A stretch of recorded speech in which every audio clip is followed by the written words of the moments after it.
your adult contemporary radio station in Zambia, connecting you to the newsmakers and events that make news in the global village.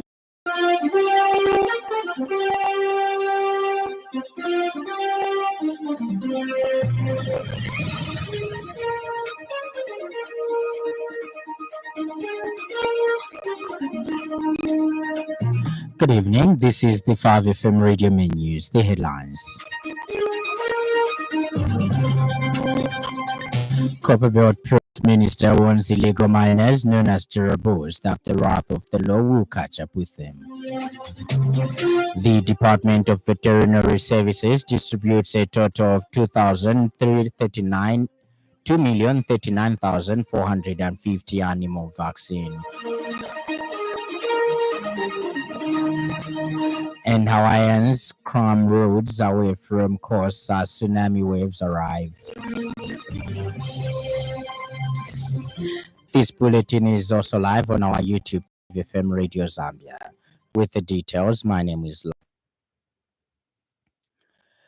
Copperbelt Province Minister Elisha Matambo has warned youths and small-scale miners known as Jerabos that the full force of the law will be applied to those who participated in riot acts today.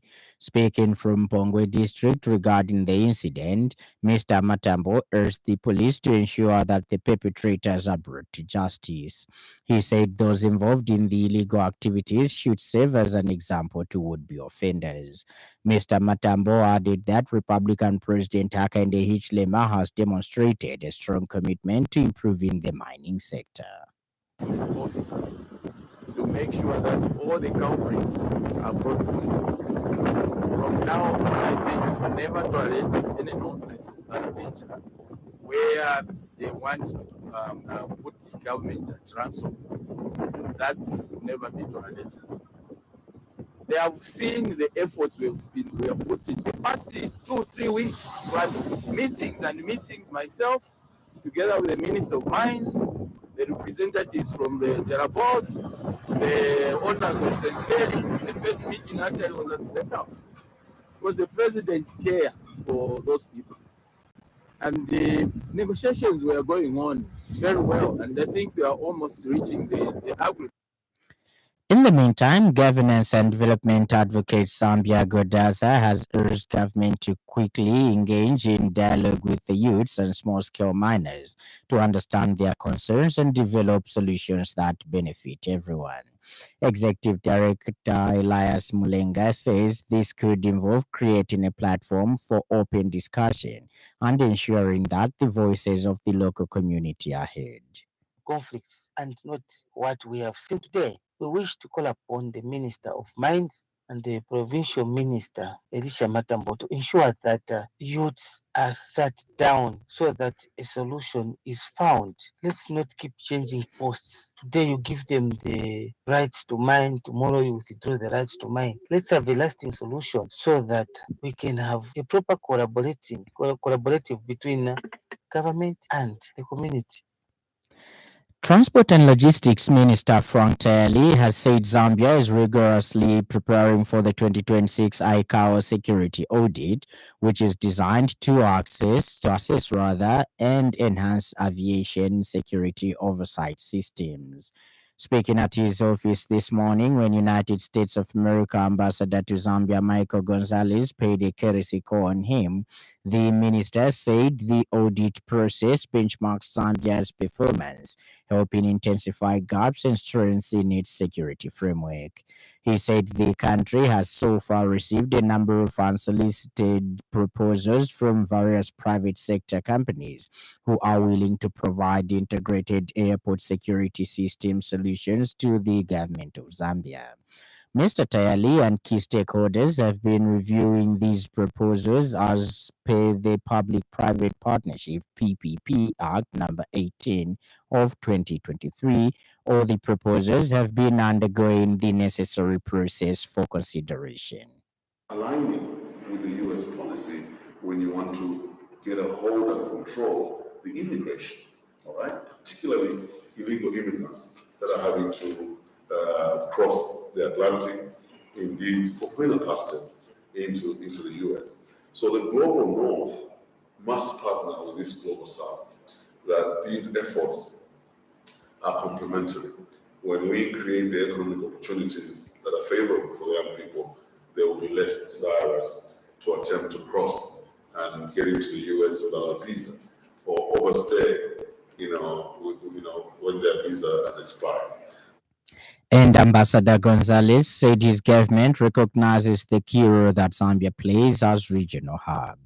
He said to achieve more from the country's centrality, there is need for development of reliable transport infrastructure for effective movement of goods and services.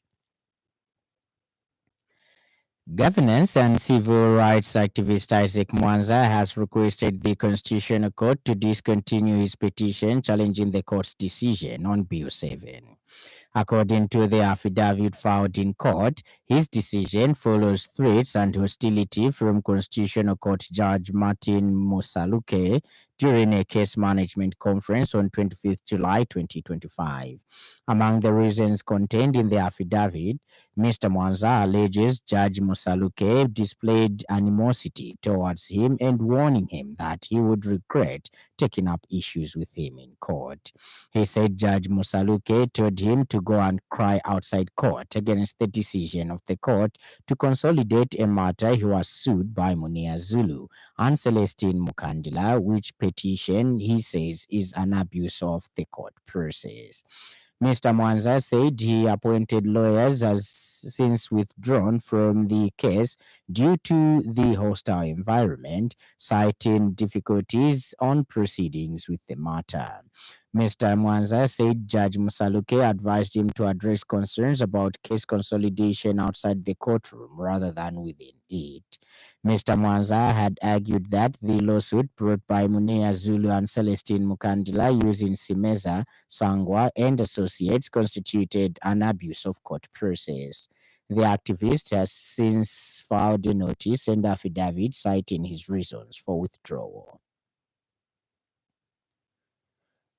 Ministry of Fisheries and Livestock, through the Department of Veterinary Services, has distributed a total of 2,039,450 animal vaccine doses across disease-prone regions under the 2025 National Livestock Vaccination Program.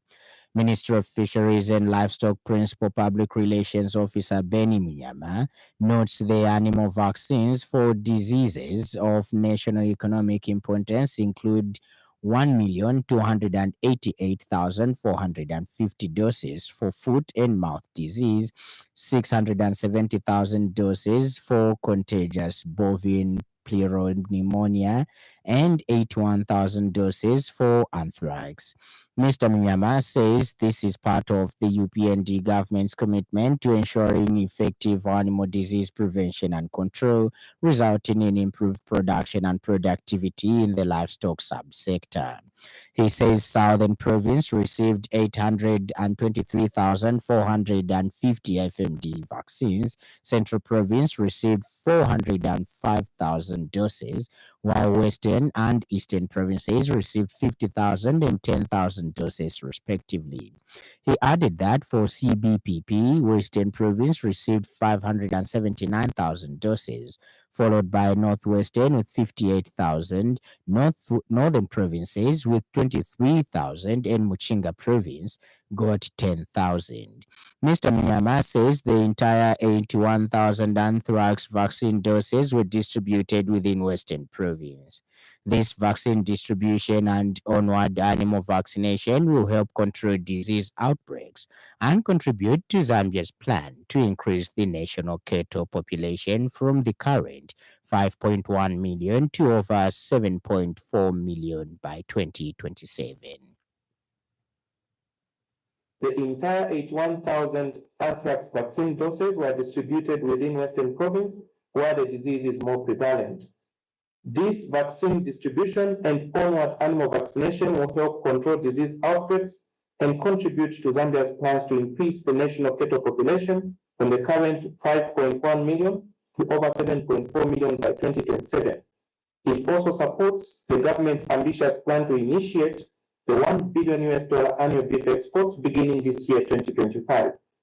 We wish to reiterate that animal vaccines are a critical component in the prevention and control and management of diseases of national economic importance. Speaker of the National Assembly, Nelly Muti, has called on Parliament to be proactive in efforts to address global challenges such as conflicts, climate change, inequality, and growing threats to democracy, which have continued to strain the foundations of global peace and justice. Speaking during the ongoing 60th World Conference of Speakers of Parliament in Geneva, Switzerland, which is being held under the theme A World in Turmoil, Parliamentary Cooperation and Multilateralism for Peace, Justice and Prosperity for All. Speaker Moti said that parliaments cannot afford to be passive in the face of glaring global challenges. Speaker Moti said that parliaments must be architects of dialogue, guardians of justice, and champions of inclusive development, both within and beyond borders.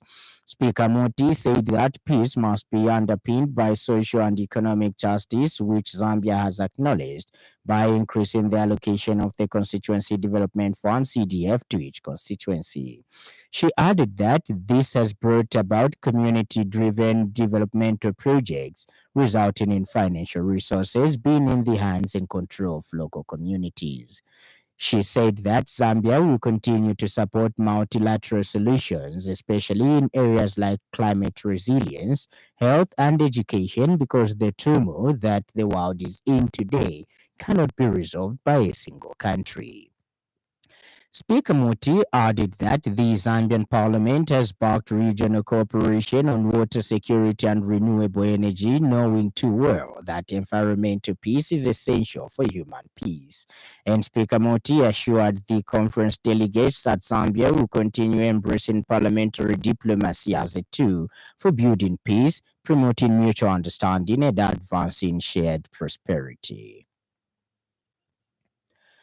Chasefu constituency member of parliament Mishek Nyambose has commended the local government minister's decision over the suspension issuance of new loans starting in 2026, clarifying that loans distributed in 2025 will still proceed as planned rather. Speaking during the briefing, Mr. Nyambose highlighted that the suspension aims to encourage loan repayment rather than continuously dispersing funds without recovery. He emphasized that continuous repayments allow the government to lend money to approximately 20 new beneficiaries annually using the same pool of funds. He added that if loan repayments improve sufficiently, the government might reconsider the suspension and resume new disbursements in the future. And in other news trending this evening,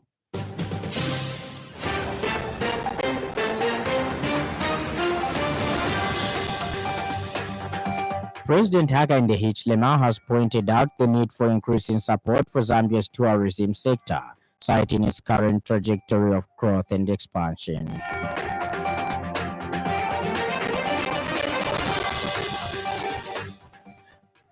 Aspiring candidate for constituency for Chingola constituency, rather, Mwanga Chimombwa, has expressed concern about the recent riots in the area.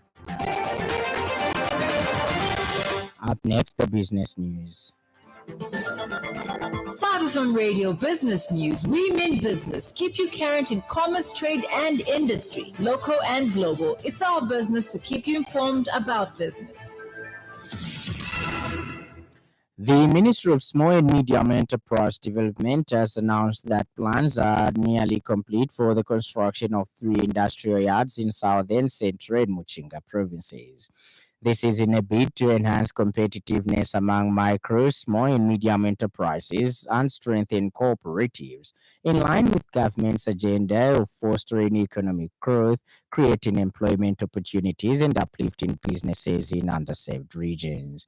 Ministry Public Relations or Principal Public Relations Officer Virginia Chilongo says the 3 new industrial yards will house businesses in different value chains, including energy, agribusiness, wood, Minerals and Innovation as part of the ongoing efforts by the ministry to promote industrial development, job creation, and economic empowerment across Zambia. She added that each industry yard is estimated to have 30 light manufacturing workshops for SMEs and cooperatives who will, on average, create 25 jobs per business, resulting in over 2,000 jobs for the local people. Hence, the business news and in foreign news, many Hawaiians have heeded official advice to leave coastal areas after powerful earthquakes thousands of miles away near Russia caused tsunami waves to reach the US state and other parts of the Pacific. Waves several feet high were recorded on the islands of Maui and Ohio and Hawaii on Tuesday evening. The Pacific Tsunami Warning Center said, urging people to take urgent action to protect lives and property. The center later downgraded its tsunami warning for Hawaii to a tsunami advisory, though cautioned that flooding was still possible. And in sports news, England captain Ben Stokes has been ruled out of the fifth test against India, which starts at the Oval on Thursday because of a shoulder injury. Oli Pope will lead the side in Stokes' absence, while Jacob Berthel will bat at number 6. There are also 3 changes to the bowling team lineup with Quicks, Jofra Archer, and Brydon Curse, who has played all 4 tests so far, also missing out alongside spinner Liam Dawson. The weather report even the evening has clear skies and is windy at times and cool. That item brings us to the end of the news part. Before we go, a recap of the stories that made headlines.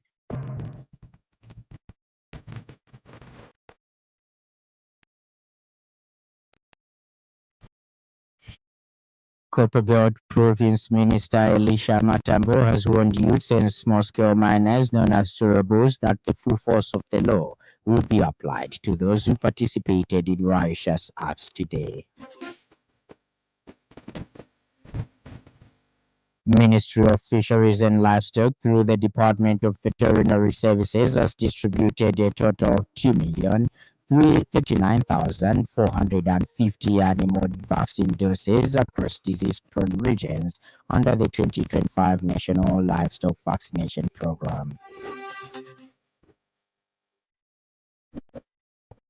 And finally, many Hawaiians have heeded official advice to leave coastal areas after a powerful earthquake thousands of miles away near Russia caused tsunami waves to reach the US state and other parts of the Pacific. For more news, follow us on Facebook, 5FM Radio Zambia, and subscribe to our YouTube channel, 5FM Radio Zambia. On behalf of the entire news crew and the technical department, thank you for listening to the happy world of 5FM. Stay safe and stay tuned to 5FM Radio. My name is Lance Sannie. Enjoy the rest of the evening.